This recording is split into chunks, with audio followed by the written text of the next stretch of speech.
Hello, dear viewers. I am a global nationalist. I support nationalism in my country, India, and in all countries around the globe. Today is the third Sunday of the month, and so, as per my schedule, I will be talking about the Quad. Today, I want to talk about the Quad and the relations of each of the Quad members vis-a-vis Taiwan with due to the dispute and between China and Taiwan. Now, I want to start off by talking about uh, the Taiwan itself and a bit of its history. Taiwan has was originally part of what is now called China in the Pleistocene era, but due to rising sea levels, the Taiwan Strait emerged, and so Taiwan became an island separated from the mainland. And for un, for most of its history until the 17th century, Taiwan was inhabited by Aboriginal Taiwanese people who were uh, who also traveled to other places in East Asia, such as the Philippines, Malaysia, and are part of the same language group that includes all of Southeast Asia, the Pacific Island countries, and countries like Madagascar. And so Taiwan, for most of its ancient history, has been uh, it has had its own culture and its own identity, even before uh, uh, the rest of the world had encountered it and discovered it. Taiwan first came to the knowledge of Western world when the Dutch colonized it in the 17th century, and this happened, but there were rebellions against the Dutch from some local Taiwanese chieftains, some of which were defeated and some which were successful, and along with the Ming Empire in Ming Kingdom in Southeast China, uh, the Taiwanese removed the Dutch from power in Taiwan, and the Ming Dynasty of China took over Taiwan and ruled for about the next 200 years until the 1860s when Japan took over it and ruled it until the end of World War II. And then what happened was we have to just shift a little towards China itself and talk about what was happening there in the beginning of the 20th century. From the For the first half of the 20th century, the China was ruled by the party called the Republic of China, which had removed the Ming Dynasty from power and ended 2,000 years of imperial rulers in China and established a government of the party, and so called the Republic of China. And so they continued just and so the Republic of China continued to rule China and fought against the Japanese in World War II when Japan invaded China and Taiwan, and also Taiwan. It also which had also already colonized the um, and eventually the Republic of China defeated Japan. However, during the sometime the Second World War and until the 50s and 60s, there was a civil war going on in China, between the Communist Party of China and the Republic of China. And the Republic of China also had Taiwan had a government in Taiwan after defeating Japan in World War II. And so when the People's Republic of China defeated the Republic of China, also from here on I'll call the former as PRC and the latter as ROC. And so once the ROC was defeated in the Civil War, they retreated to Taiwan and established a government there, which was and Taiwan was handed over to them from Japan. Actually, no, Japan did not hand over Taiwan. It simply relinquished its jurisdiction and control over Taiwan, but did not establish exactly whether Taiwan would go to the ROC or the PRC. And so it was never settled at that time as to uh, which government is the legitimate government of Taiwan, and hence the dispute between the PRC and the ROC regarding Taiwan continues to this day. Now, why I'm talking about Taiwan is because China is now getting more aggressive with Taiwan. It in this month in of October, it conducted more than 140 violations of Taiwan's air identification defense zone, um, and has been making statements about reunifying Taiwan because the PRC view Taiwan as a part of China, as a renegade province. And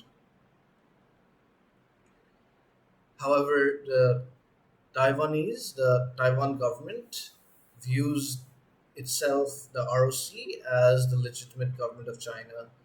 At least that was its historical position. However, now what is happening in Taiwan under the rule of the Democratic People's Party is that uh, the Taiwanese government is now talking more about being independent and fully independent normal country and less about reunifying Taiwan with China.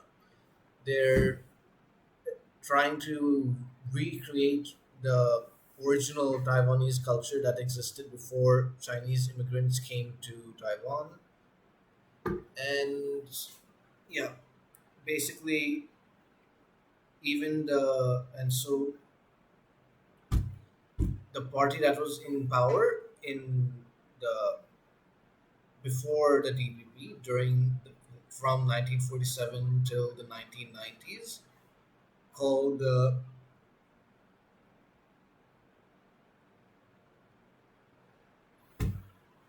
KMT, uh, held that they basically saw themselves as the legitimate government of China and wanted to rule over China and Taiwan together, which is the opposite position of the PRC, which is that they want to rule over both China and Taiwan, but want Taiwan to follow communism.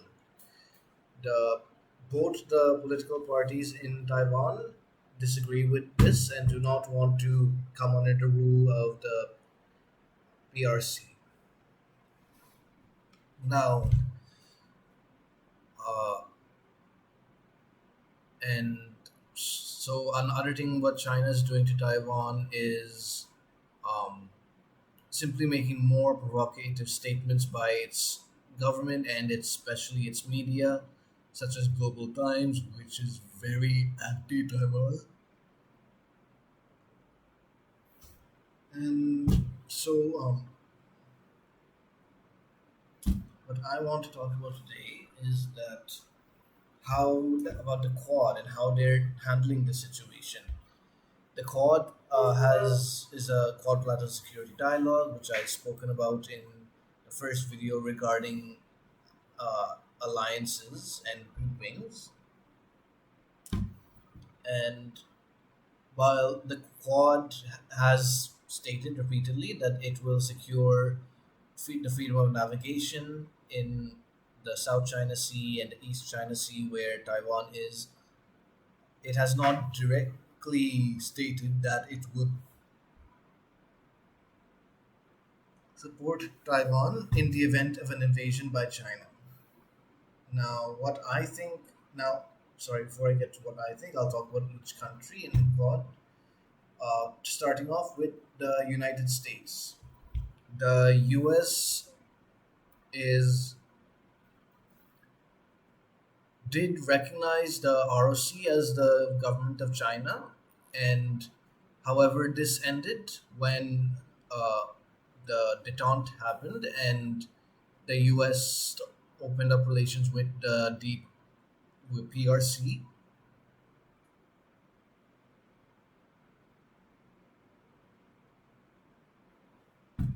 and then stated simply that they supported that they did no longer recognize Taiwan as a country, but continued relations with it and has had treaties and the resolutions regarding giving some protection to Taiwan. But it is not made a promise, an effective treaty that it would come to the defense of Taiwan if China attacked it.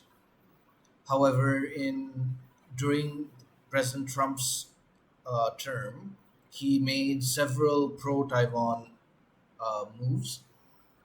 For example, he um, let me just find.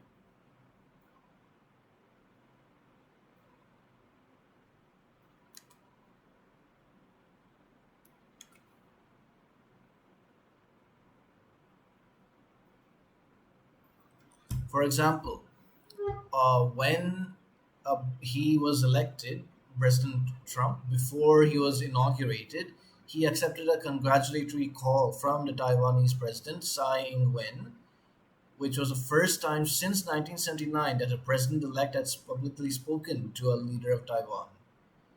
And this caused the PRC foreign minister, Wang Yi, that to state that they opposed any move but to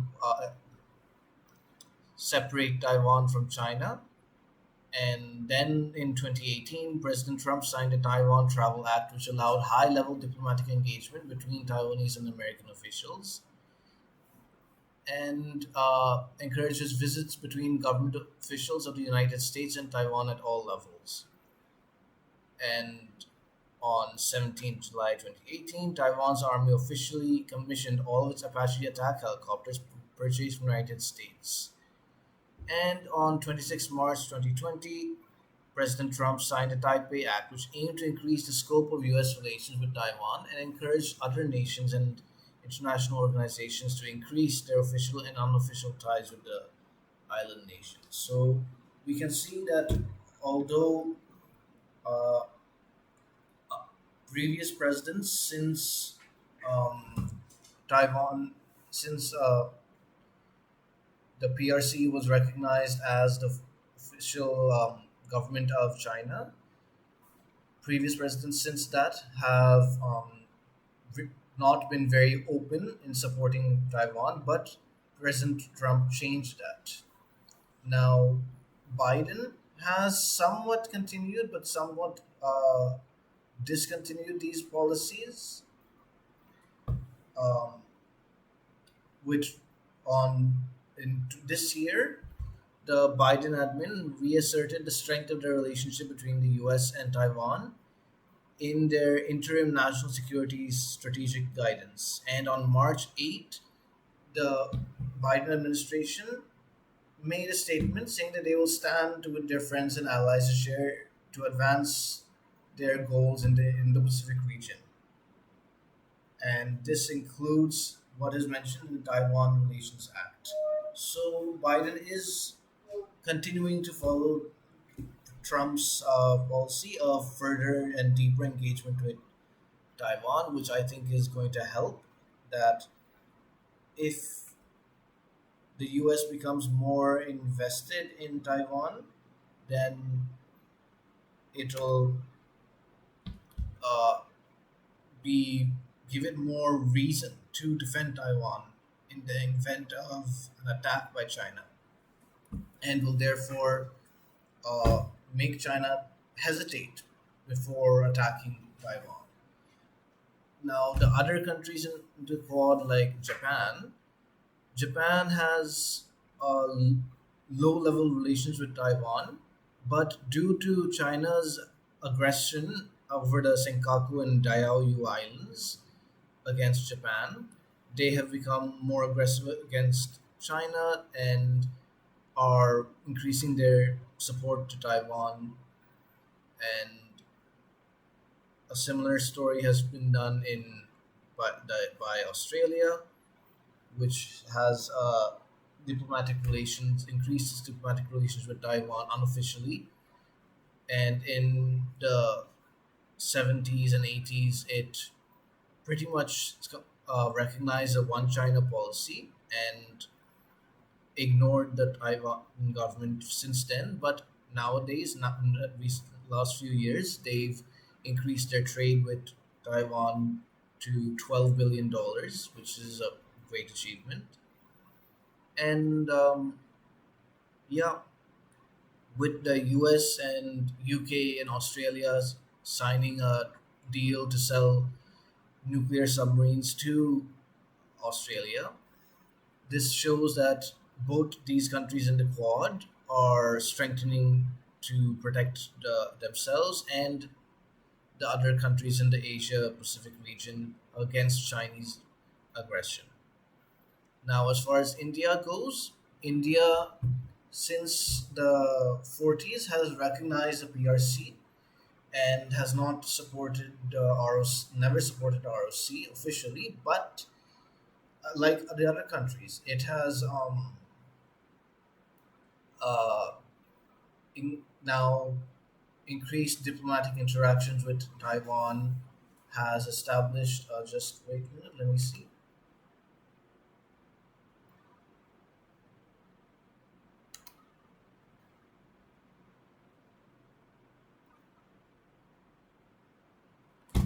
The India Taipei Association was established in Taipei in 1995 to promote non governmental interaction between India and Taiwan. The in Taipei Economic and Cultural Center in New Delhi is the counterpart organization in India, and another Taipei Economic and Cultural Center was established in Chennai in 2012. This is how Taiwan represents its interests in the southern states of India, as well as Sri Lanka and the Maldives. So India has now increased its diplomatic ties with Taiwan and has implicitly supported it more, with greater intensity during the Modi government's administration. For example, when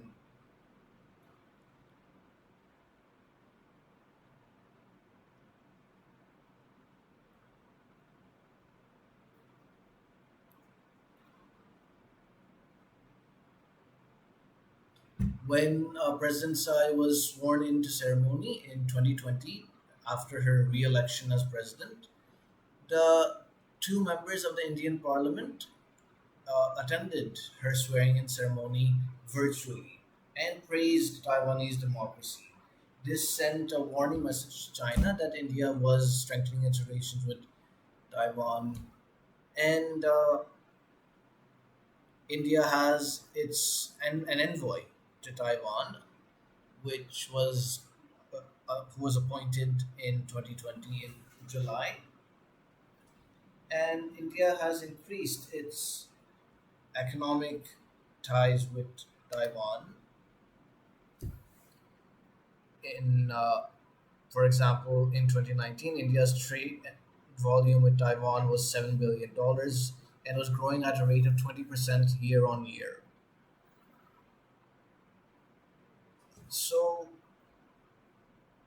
basically, I think this state of affairs is going to continue, where each of the members of the Quad are going to increase their economic ties with Taiwan, mainly because it would uh, deter China from committing any violence towards Taiwan, and would also help their countries, because Taiwan is a technologically advanced country with heavy investments in software and hardware, which would help each of the four Quad countries.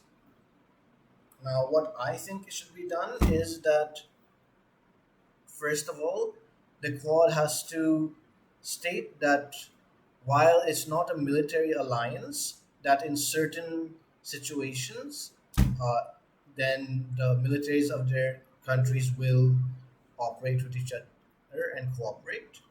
For example, they must all accept the country's versions about the border disputes with China. For example, India has a border dispute with China regarding Arunachal Pradesh and Ladakh and Jammu and Kashmir and Aksai Chin. The other Quad members like Japan, US, and Australia should support India's claims over these territories, which are legitimately India's territories. And in turn, India should support the fact that the Senkaku Islands belong to Japan, and should oppose China's actions to harass Japan regarding this issue. And so, if they can they can support each other's territorial interests regarding China, then this will make it easier for them to support the territorial interests of a country outside the Quad, Taiwan. Now, why is it so important to make sure Taiwan does not fall to the PRC? It's because, first, for humanitarian grounds, we don't want violence, thousands, if not millions, being killed in Taiwan by Chinese invasion.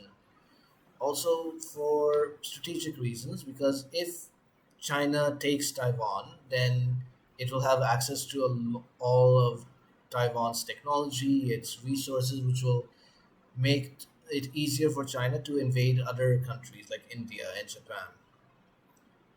And so, to sum it up, I think that the Quad should continue to grow their trade with Taiwan, but including trade in military equipment. And I hope that Japan will now allow that to happen. And so, other things also that can help Taiwan. I hope the Quad does. And yeah, that's what I wanted to talk about. I hope you enjoyed my video.